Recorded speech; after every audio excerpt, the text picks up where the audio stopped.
Hi friends, ഇന്നത്തെ വീഡിയോയിലേക്ക് എല്ലാവർക്കും സ്വാഗതം. ഞാൻ ഷിബിത സജീവ്. തേങ്ങ വറുത്തരച്ചുണ്ടാക്കുന്ന നല്ല നാടൻ ചിക്കൻ കറിയുടെ റെസിപ്പി ആയിട്ടാണ് ഞാനിന്ന് വന്നിട്ടുള്ളത്.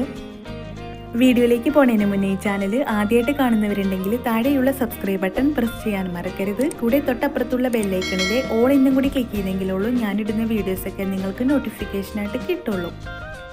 1 കിലോ ചിക്കൻ വെച്ചാണ് ഞാനിവിടെ ചിക്കൻ കറി ഉണ്ടാക്കുന്നത്. ഇനി നമുക്ക് വീഡിയോയിലേക്ക് പോവാം.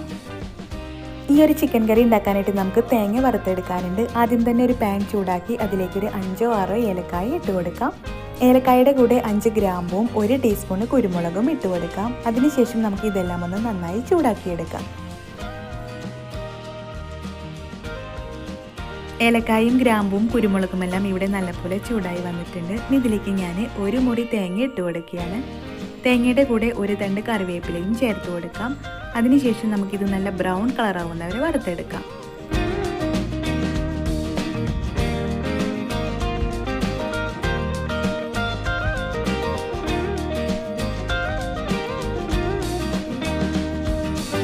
തേങ്ങ ഈ രീതിയിലൊന്ന് വറുത്തെടുത്തതിന് ശേഷം നമുക്കിത് ലോ ഫ്ലെയിമിലിട്ട് വെക്കാം. പിന്നെ ഇതിലേക്ക് നമുക്ക് 2 ടേബിൾ സ്പൂൺ മല്ലിപ്പൊടിയും 2.5 ടീസ്പൂൺ മുളക് പൊടിയും ചേർത്ത് കൊടുക്കാം. മുളക് പൊടി നമുക്കിവിടെ എരിവിനനുസരിച്ച് ചേർത്ത് കൊടുത്താൽ മതിയാവും.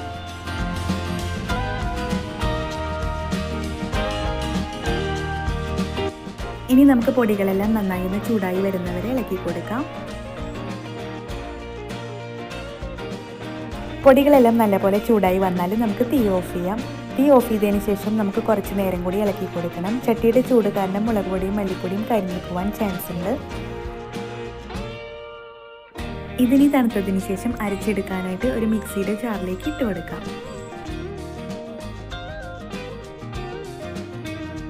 ആദ്യം നമുക്കിതൊന്ന് പൊടിച്ചെടുക്കാം. ഇവിടെ ഇപ്പം ഞാൻ നല്ലപോലെ പൊടിച്ചെടുത്തിട്ടുണ്ട്.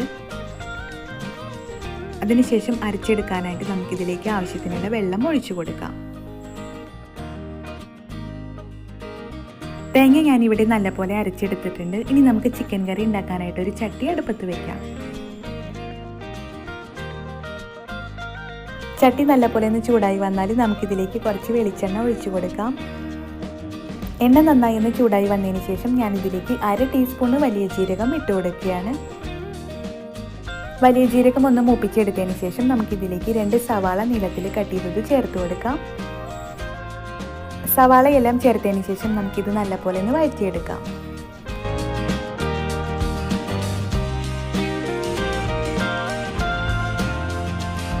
ഇവിടെ ഞാൻ സവാള വഴറ്റിയെടുത്തിട്ടുണ്ട്. ഇനി ഇതിലേക്ക് നമുക്ക് 2 ടീസ്പൂൺ ഇഞ്ചി വെളുത്തുള്ളി പേസ്റ്റ് ചേർത്ത് കൊടുക്കാം. ഇഞ്ചിയുടെയും വെളുത്തുള്ളിയുടെയും പച്ചമണം മാറുന്നവരെ നമുക്കിതൊന്ന് ഇളക്കി കൊടുക്കണം. ഇഞ്ചി വെളുത്തുള്ളി നന്നായി വന്നാൽ ഞാനിതിലേക്ക് 2 തക്കാളി ചെറുതായി കട്ട് ചെയ്തതും 3 പച്ചമുളക് കീറിയതും ചേർത്ത് കൊടുക്കുകയാണ്. ഇനി നമുക്ക് തക്കാളി കുക്കായി വരുന്നവരെ ഒന്ന് ഇളക്കി കൊടുക്കാം. ഇതിലേക്ക് ഞാൻ 1 ടീസ്പൂൺ മഞ്ഞൾപ്പൊടി ചേർത്ത് കൊടുക്കുകയാണ്. അതിനുശേഷം നമുക്ക് വീണ്ടും ഇളക്കി കൊടുക്കാം. തക്കാളി നല്ലപോലെ ഒന്ന് വെന്തുടയുന്നവരെ നമുക്കിതൊന്ന് ഇളക്കി കൊടുക്കണം. തക്കാളി ഇവിടെ നല്ലപോലെ കുക്കായി വന്നിട്ടുണ്ട്. ഇനി ഇതിലേക്ക് നമുക്ക് അരച്ചു വെച്ച തേങ്ങ ചേർത്ത് കൊടുക്കാം. തേങ്ങയുടെ കൂടെ ചിക്കൻ വേവിച്ചെടുക്കാനായിട്ടുള്ള വെള്ളം കൂടി ഒഴിച്ചു കൊടുക്കാം. ഞാനിവിടെ നെയ്യപ്പത്തിലേക്കാണ് ചിക്കൻ കറി ഉണ്ടാക്കുന്നത്. നെയ്യപ്പത്തിലേക്ക് കുറച്ച് കൂടുതൽ കറി വേണ്ടതുകൊണ്ട് തന്നെ കറിയുടെ കട്ടിക്കനുസരിച്ച് ഞാനിതിലേക്ക് വെള്ളം ഒഴിച്ചു കൊടുത്തിട്ടുണ്ട്. ഇനി നമുക്കിതൊന്ന് ഇളക്കി കൊടുക്കാം. ഇനി ഇതിലേക്ക് നമുക്ക് ആവശ്യത്തിനുള്ള ഉപ്പും കൂടി ചേർത്ത് കൊടുക്കാം. വെള്ളം നല്ലപോലെ ഒന്ന് ചൂടായി വന്നതിന് ശേഷം ഞാനിതിലേക്ക് ചിക്കൻ ഇട്ട് കൊടുക്കുകയാണ്.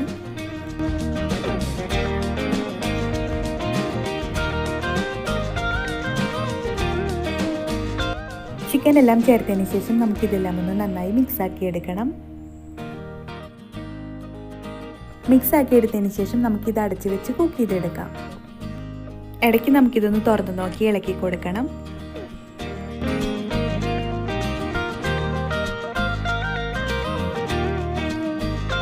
ഇളക്കി കൊടുത്തതിന് ശേഷം നമുക്കിത് വീണ്ടും അടച്ചു വെച്ച് കുക്ക് ചെയ്തെടുക്കാം. ഒരു 15 മിനിറ്റ് കഴിഞ്ഞാൽ ഞാനിത് വീണ്ടും തുറന്ന് നോക്കിയാണ്. ഇവിടെ ഇപ്പോൾ ചിക്കൻ കുറേ കുക്കായി വന്നിട്ടുണ്ട്. ഇനി ഇതിലേക്ക് നമുക്ക് 1 ടീസ്പൂൺ ഗരം മസാല ചേർത്ത് കൊടുക്കാം. ഗരം മസാല ചേർത്തതിന് ശേഷം നമുക്കിതൊന്ന് ഇളക്കി കൊടുക്കാം. ഒരു 10 മിനിറ്റ് നേരം കൂടി നമുക്കിതൊന്ന് തുറന്ന് വെച്ച് കുക്ക് ചെയ്തെടുക്കണം. ഇവിടെ ഇപ്പോൾ ചിക്കനൊക്കെ കുക്കായി വന്നിട്ടുണ്ട്. ഈ സമയത്ത് ഉപ്പ് കുറവാണെങ്കിൽ നമുക്കിതിലേക്ക് ഉപ്പ് ചേർത്ത് കൊടുക്കാവുന്നതാണ്. ഇനി നമുക്ക് കുറച്ച് കറിവേപ്പില ഇട്ട് കൊടുക്കാം. ഇവിടെ ഇപ്പം നല്ല ടേസ്റ്റി ആയിട്ടുള്ള തേങ്ങ വറുത്തരച്ച ചിക്കൻ കറി റെഡി ആയിട്ടുണ്ട്. ചോറിൻ്റെ കൂടെയും പലഹാരത്തിൻ്റെ കൂടെയൊക്കെ കഴിക്കാൻ പറ്റിയിട്ടുള്ള നല്ല ടേസ്റ്റി ആയിട്ടുള്ള ഒരു ചിക്കൻ കറിയാണിത്. ഇതുപോലെ ഒന്ന് വീട്ടിൽ ഉണ്ടാക്കി നോക്കണം. എന്നിട്ട് അഭിപ്രായം അറിയിക്കാൻ മറക്കരുത്. ഒപ്പം ഷെയർ ചെയ്യാനും മറക്കരുത്. അടുത്ത നല്ലൊരു റെസിപ്പി ആയിട്ട് വരുന്നവരെ ഇന്നിവിടെ പറഞ്ഞു പോകുന്നത് ഷിബിത സജീവ്. Thank you.